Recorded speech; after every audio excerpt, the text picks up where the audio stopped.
জাহান্নাম থেকে একেবারে কোন রকমে বের হয়ে আসা সর্বশেষ জান্নাতে যেটা ঢুকবে ওই ব্যাপারে কিন্তু আমি মুহাম্মদ সাল্লাল্লাহু আলাইহি সাল্লাম জানি। কে জানিয়েছে?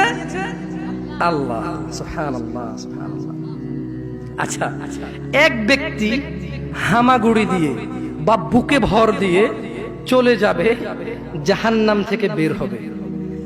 জাহান্নাম থেকে বের হলে তখন আল্লাহ জাল্লা ওয়া আলা, কে?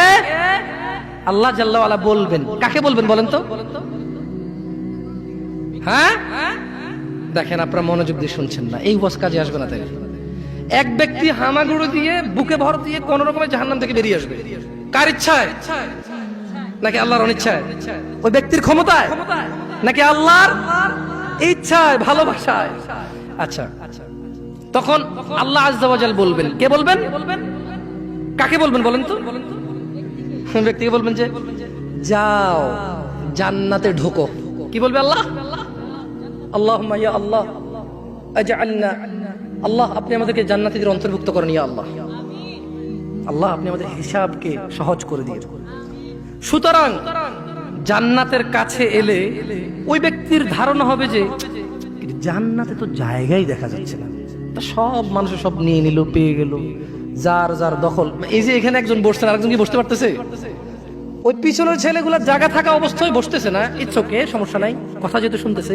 কিন্তু যদি অবস্থা এমন হইতো যেখানে চেয়ার 500টা চেয়ার আছে আর 500টাই ফুল, ওই ছেলে আসার পরে এখানে জায়গা দেখবে আর বলবে কি রে, চেয়ার যা আছে তা তো ফুল হয়ে গেছে, চেয়ার যা আছে তা তো ওই লোক বলবে যে কি রে জান্নাত, আল্লাহ কি বলবে জান্নাতে ঢুকো। সে জান্নাতের কাছে এসে বলবে যে জান্নাত তো ফুল হয়ে গেল, তার ঢোকার জায়গায় খুঁজে পাচ্ছি না, কই ঢুকবো, সব তো মানে ফুল হয়ে গেছে। হ্যাঁ, ফলে সে ফিরে এসে বলবে, তাহলে সে আবার ওই যে জায়গায় আল্লাহর সাথে কথা হয়েছে তার, ওই যে আল্লাহ তাকে বলবে যাও জান্নাতে যাও, সে ফিরে এসে বলবে হে আল্লাহ জান্নাত তো পরিপূর্ণ দেখলাম। আল্লাহ সুবহানাহু ওয়া তাআলা বলবেন যাও জান্নাতে প্রবেশ করো। তখন সে জান্নাতের কাছে এলে তার ধারণা হবে যে জান্নাত তো ভরে গেছে, তো পরিপূর্ণ হয়ে গেছে। তাই সে আবার ফিরে এসে বলবে ইয়া আল্লাহ। তার মানে মানুষ আল্লাহর সাথে কথা বলবে। মানুষ কার সাথে কথা বলবে? আল্লাহু আকবার, আল্লাহু আকবার। আর জান্নাতি ছাড়া কেউ কথা আল্লাহর সাথে বলতে? আল্লাহ জান্নাতীদের সাথে কথা বলবে ইনশাআল্লাহ। আল্লাহ জান্নাতীদেরকে দেখা দেবে ইনশাআল্লাহ। জান্নাতীরা জান্নাতের সমস্ত নেয়ামত ভুলে যাবে আল্লাহকে দেখে। লা ইলাহা ইল্লাল্লাহ।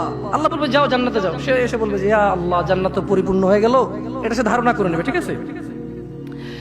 তাই সে বলবে ইয়া আল্লাহ জান্নাত পরিপূর্ণ হয়ে গেল। তখন আল্লাহ সুবহানাহু ওয়া তাআলা বলবেন যে যাও জান্নাতে প্রবেশ করো। কয়বার বললো? এরপর আল্লাহ বলল যে তোমার জন্য থাকলো পৃথিবীর সমতুল্য। কার সমতুল্য? বলেন তো পৃথিবীটা কত বড়? কে বলতে পারে? একজনও পারবেন না। পারবেন? এই যে আটলান্টিক মহাসাগরটা কি পৃথিবীর বাইরে? বঙ্গোপসাগরটা কি পৃথিবীর বাইরে? অ্যামাজন জঙ্গল এটা কি পৃথিবীর বাইরে? এই পৃথিবীতে যতগুলো দেশ স্বাধীন অথবা পরাধীন এগুলো কি পৃথিবীর বাইরে? পশ্চিম থেকে পূর্ব, উত্তর থেকে দক্ষিণ পৃথিবীর বাইরে? তো সাইজ কত বড়? লা ইলাহা ইল্লাল্লাহ। যে সব চাইতে কম পাবে, সবচাইতে কি এর চাইতে কম আর কেউ পাবে না, তাকে আল্লাহ কি বলবে? যাও পৃথিবীর সমতুল্য এবং তার 10 গুণ। লা ইলাহা ইল্লাল্লাহ। আল্লাহুম্মা ইন্না নাসআলুকাল জান্নাহ, বলেন আমিন।